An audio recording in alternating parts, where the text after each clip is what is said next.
బంగాళాఖాతంలో ఏర్పడిన అల్పపీడనం వాయుగుండంగా మారుతున్న నేపథ్యంలో రాష్ట్రంలో 2 రోజుల వరకు కూడా భారీ వర్షాలు కొనసాగే అవకాశం ఉందని వాతావరణ శాఖ అధికారులు చెబుతున్నారు.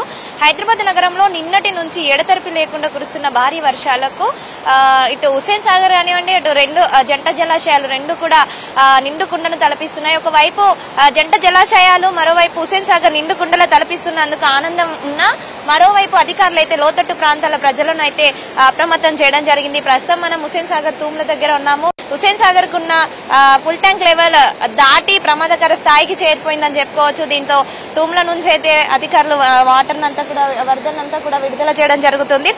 ఇన్ఫ్లో వచ్చేసి ప్రస్తుతం ప్రెసెంట్ వాటర్ లెవెల్ చూసుకుంటే 513.45 మీటర్లు ఉంటే ఇన్ఫ్లో వచ్చేసి 680 క్యూసెక్స్, ఆ తర్వాత అవుట్ ఫ్లో వచ్చేసి 895 క్యూసెక్స్ అయితే ఉందని చెప్పుకోవచ్చు.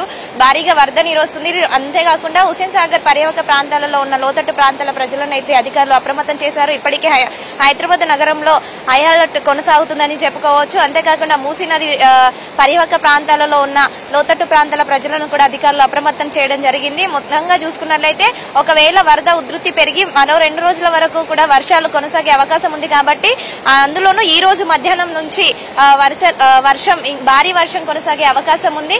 అందుకని అధికారులు అయితే లోతట్టు ప్రాంతాల్లో నివసిస్తున్న ప్రజల కోసం అయితే షెల్టర్ జోన్స్ ని ఏర్పాటు చేయడం జరిగింది.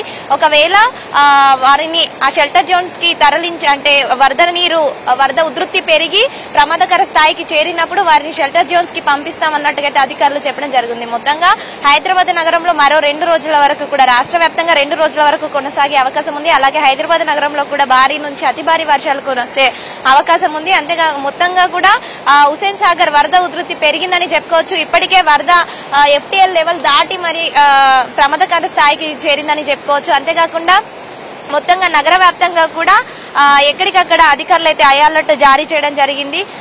ఇక్కడ అటు మూసీ నది పరివాహక ప్రాంతాల వాళ్ళను కూడా హై అలర్ట్ జారీ చేసి వారిని కూడా అప్రమత్తంగా ఉండాలంటూ సీఎం రేవంత్ రెడ్డి అన్ని శాఖల అధికారులతో సమన్వయం చేసుకుని ఎవరికి ఎక్కడ ఎలాంటి ఇబ్బందులు తలెత్తకుండా అన్ని ఏర్పాట్లు చేయాలనే ఆదేశాలు జారీ చేయడం జరిగింది.